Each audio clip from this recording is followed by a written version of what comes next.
जहां ये बंधन भ्रमात्मक हटा तो परमानंद की बाढ़ आ जाएगी। आप भावना भी नहीं कर सकते, संसारिक शब्दों में कल्पना भी नहीं कर सकते कि परमानंद सुख कैसा होता है, क्योंकि जितनी हुई रची हुई सृष्टि वो ब्रह्मा के द्वारा रची हुई है। ब्रह्मा के द्वारा रची हुई संपूर्ण सृष्टि त्रिगुणात्मिका माया है। यहां परमानंद की कहीं कोई अनुभूति की बात ही नहीं है। जब तक विषयानंद का त्याग नहीं होगा तब तक परमानंद की अनुभूति नहीं होगी। जब तक ज्ञान नहीं होगा तब तक विषयानंद का त्याग नहीं होगा, या प्रेम नहीं होगा तब तक विषयानंद का त्याग नहीं होगा। बड़ा कठिन है मन और इंद्रियों को प्रभु में लगाना।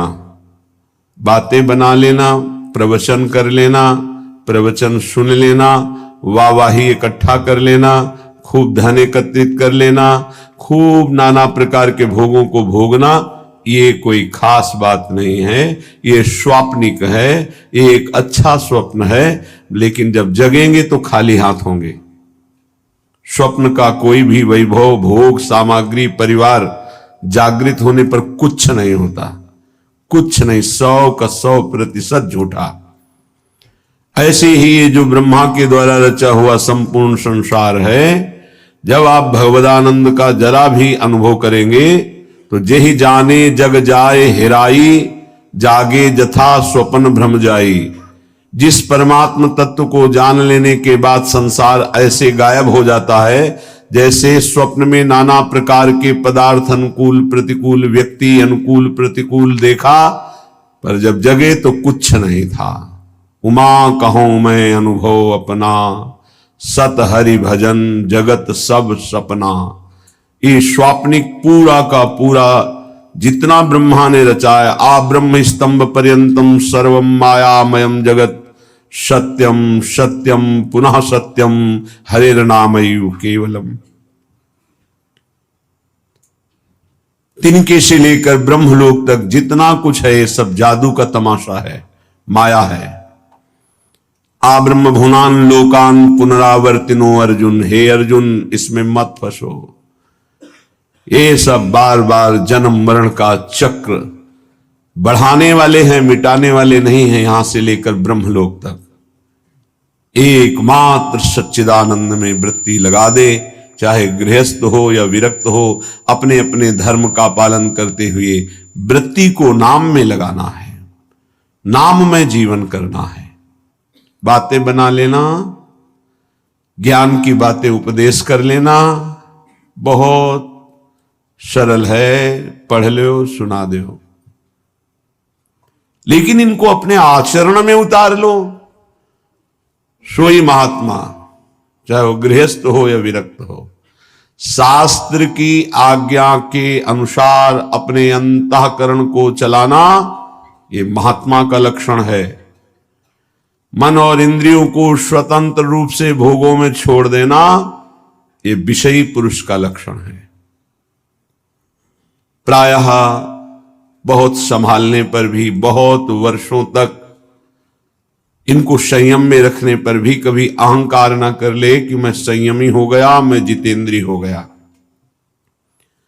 जब तक प्रभु का मिलन ना हो जाए तब तक मन और इंद्रिय पर विश्वास ना करे कि मैं अमुक भोगों का विजयी हूं, त्यागी हूं। नहीं, कभी भी फिसल सकते हो। इसलिए आजीवन भगवत मार्ग के पथिक सावधान रह करके कभी गर्व नहीं कि मैं जितेंद्री हो गया, मैं मनोनिग्रही हो गया, मेरा क्या माया बिगाड़ सकती। नहीं, शिव विरंचिका मोहई को है बपुरान। और कौन बेचारा माया से युद्ध कर सकता है जब ये बड़े बड़े, तो क्या करें, बड़े मत बनो, छोटे बन जाओ, दैन्य हो जाओ, तृणादपि सुनीचेन। कोई नहीं तुमसे प्रश्न करेगा, न माया न भगवान। प्रश्न करते हैं जिनको बहुत अभिमान है कि हम जितेंद्री हैं, हम मनोनिग्रही हैं, हम बड़े भजनानंदी हैं, तो प्रश्न हो जाता है, ये देखो दो इसका उत्तर। यदि छोटे बन जाओ, तृणादपि सुनीचेन तरोर्यु सहिष्णुना, वृक्ष के समान सहनशील, तिनके के समान नीच, दूसरों को मान देते हुए स्वयं अमानी, कीर्तनीय सदा हरि, ऐसा भक्त निरंतर भजन परायण रहता है, उसकी इंद्रियां चंचल होती ही नहीं, क्योंकि भगवत कृपा से वो शांत हो जाती हैं। इस रहस्य को समझिए। अमानिना मान देन कीर्तनीय सदा हरि। यदि आप अपने में थोड़ा भी सद्गुण का अभिमान करेंगे तो माया प्रश्न कर देगी। माया के प्रश्न का उत्तर देना केवल भगवान की कृपा पात्र की ही क्षमता है, दूसरे की नहीं। श्रीपाद कह रहे हैं कि हे हरि कहां जाऊं, क्या करूं, ये इंद्रिया, ये मन मेरे वश में नहीं है, और बिना इनके वश में हुए भगवत प्राप्ति नहीं होती। प्रविशति सदा दोष निचय, ये सदैव दोष वाले कार्य में ही लगी रहती हैं, पापाचरण कराने के लिए प्रेरित करती रहती हैं। ये इंद्रियां, ये देख लो, ये खा लो, ये सूंघ लो, ये भोग लो, ये छू लो, नाना प्रकार से शब्द स्पर्श रूप रस गंध। एक उपाय मुझे समझ में आया है, श्रीपाद प्रबोधानंद जी कह रहे हैं, मुझे एक उपाय समझ में आ रहा है कि यदि वृंदावन धाम का अनन्य भाव से आश्रय ले लिया जाए तो सब ठीक कर देगा। ये बड़ी अद्भुत महिमा है। कैसे ठीक कर देगा? जब आप श्री धाम वृंदावन का आश्रय लेंगे तो वृंदावन आपको किसी महापुरुष से मिला देगा।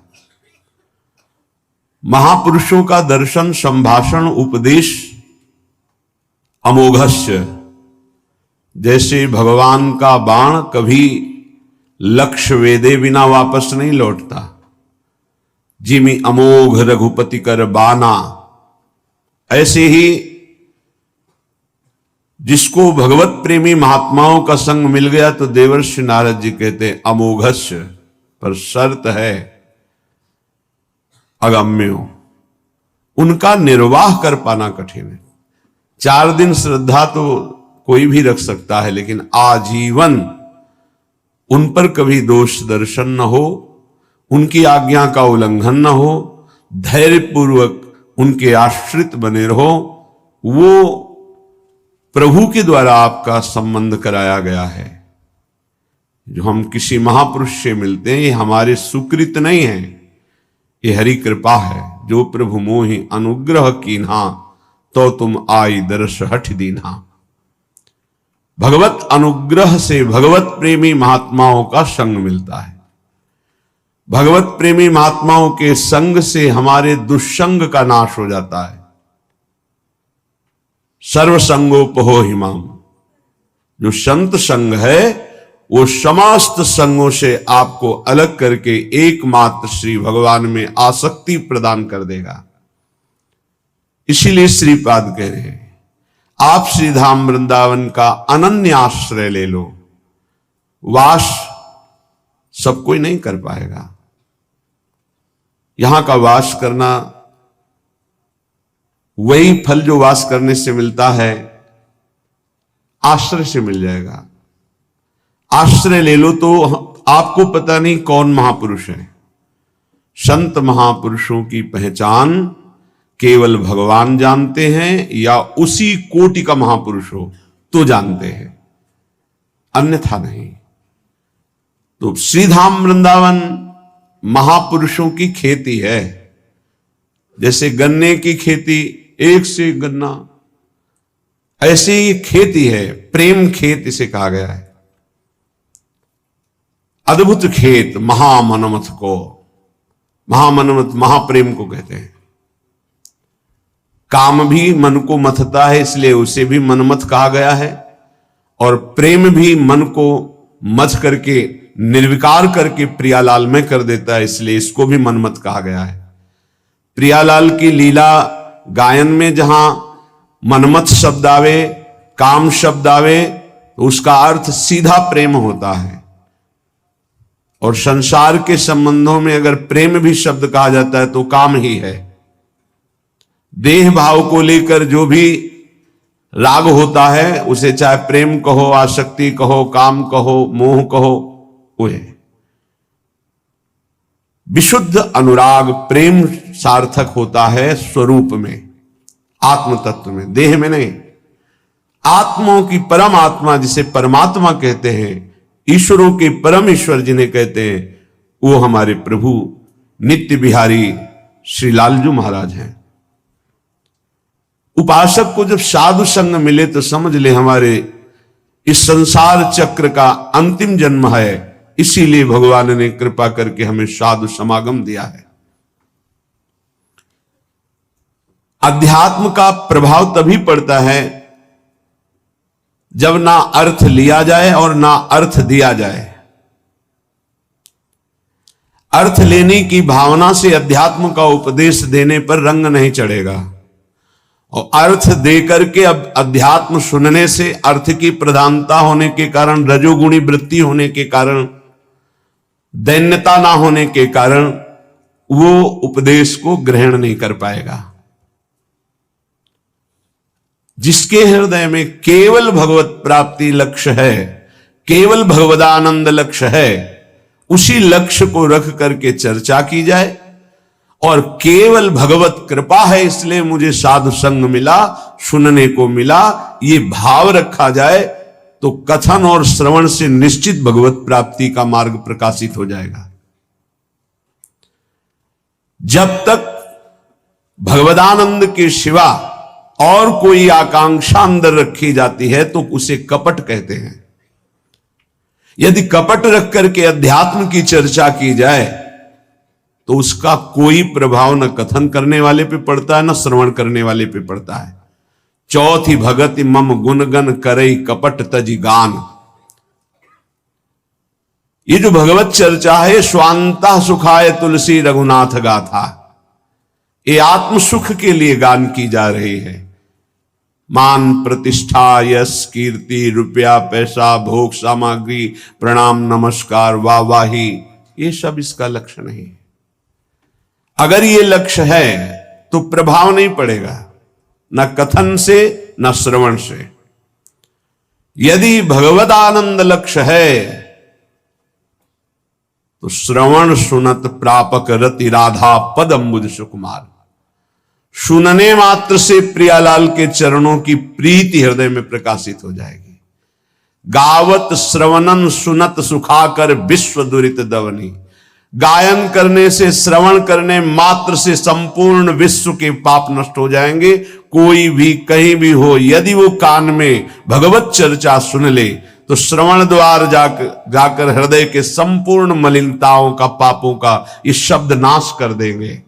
क्योंकि निष्काम निर्विकार चिदानंद भाव की प्राप्ति के लिए लक्ष्य करके जब चर्चा होती है तो उसमें अद्भुत सामर्थ्य होती है। इसीलिए श्रीपाद कह रहे हैं, आप वृंदावन आ जाओ, एक दिन के लिए ही आ जाओ, इस रज में बैठकर चर्चा सुनो, तुम्हारे हृदय में निश्चित कोई न कोई शब्द अपना अधिकार कर लेगा। और एक शब्द पकड़ लिए पूरे सत्संग में तो आपके जीवन का परिवर्तन हो जाएगा पक्का।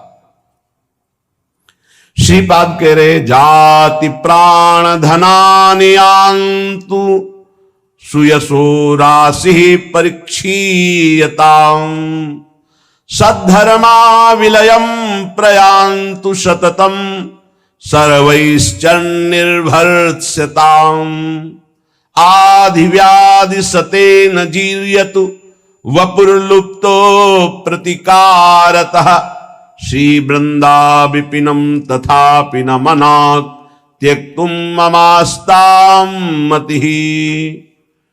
न तुम्हारी जाति काम में आएगी, न तुम्हारे प्राण किसी काम के रहेंगे, न तुम्हारा धन तुम्हारे साथ जाएगा, न तुम्हारा परिवार, सब यही छूट जाएगा। देखो, जो पंचभूत हैं वो सबके एक ही हैं। पंचभूतों से बना हुआ है शरीर, जैसे हमारा वैसे ही आपका। इसमें कोई घटा बढ़ी नहीं है कि 80% हमारा 75% आपका 100% उनका, ऐसा नहीं।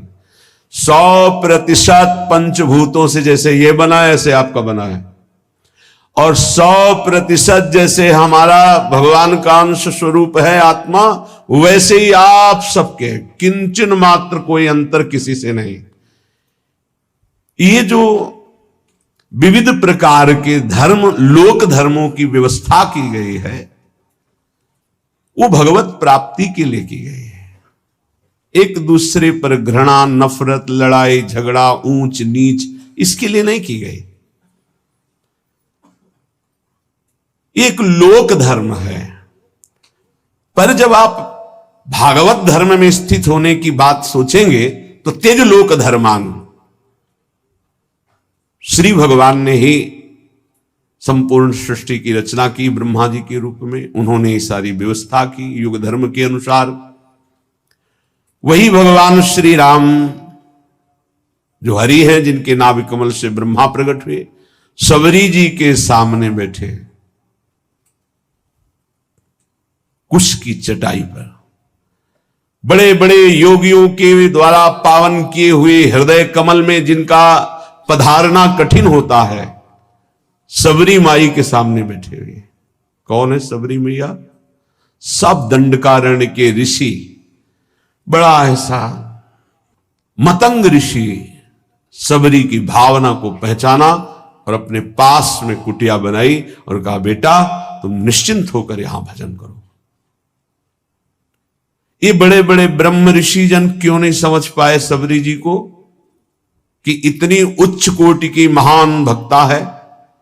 क्योंकि उन्हें अपने ब्रह्मणत्व का, अपने तप का, अपने साधन का ब्रह्मणत्व है। ये भगवान किसी की भी कुटिया में नहीं गए, किसी की तरफ देखा नहीं, उनकी तरफ देखा जो सबरी जी पर भाव रखते थे, तो उनसे पूछ लेते थे कि सबरी मैया का आश्रम किधर है। संभाषण कर लिया, देख लिया, आश्रम किसी के नहीं। और जो ऐसा सोचते थे कि मैं तो इतने 1000 वर्ष से तप कर रहा हूं, भगवान तो मेरे यहां आएंगे ही, भगवान ने देखा भी नहीं, संभाषण भी नहीं किया। आश्चर्य है, भगवान सबरी जी के सामने कुशासन में बैठे हुए।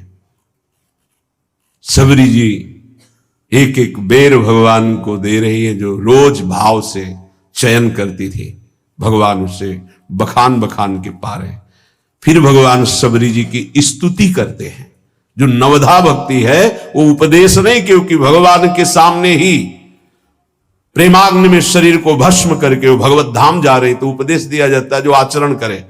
सबरी जी में तो संपूर्ण प्रेम लक्षणा भक्ति का प्रादुर्भाव हो चुका है, जो नवधा भक्ति के बाद होती है। भगवान ने उसमें कहा कि जाति पाति कुल कर्म बढ़ाई, ये सब मैंने माना, मुझे ये कोई रिझा नहीं सकता। मैं अमुक हूं, मैं अमुक हूं, मैं अमुक। मानो एक भगति कर नाता, एकमात्र मैं भक्ति का नाता मानता हूं, और वो किसी के अहो वत्सो पचतो गरीयान यज्ञभ्यागे वर्तते नाम तुभ्यम। वो चांडाल भी जगत पूजनी हो जाता है जिसकी जिह्वा पर भगवत नाम हो। जो भगवान का भक्त हो, चरणोदक लेकर पीना चाहिए, वो चाहे स्वपच हो, चांडाल हो, किसी भी कुल में जन्मा हो। और जो भगवान की भक्ति से विमुख है, वो कोई भी हो, वो इस सच्ची मानो वही स्पर्श करने योग्य नहीं है जो भगवान से विमुख है। और जो भगवान के सन्मुख है वही सर्व पूजनीय, सर्व वंदनीय है। ये केवल एक मर्यादा बनाई गई लोक व्यवहार के संचालन के लिए। सत्य वस्तु ये है कि जो ये शरीर है वही सांप के शरीर है, जो ये आत्मा है वही सांप की एक आत्मा है। इतना भी भेद नहीं,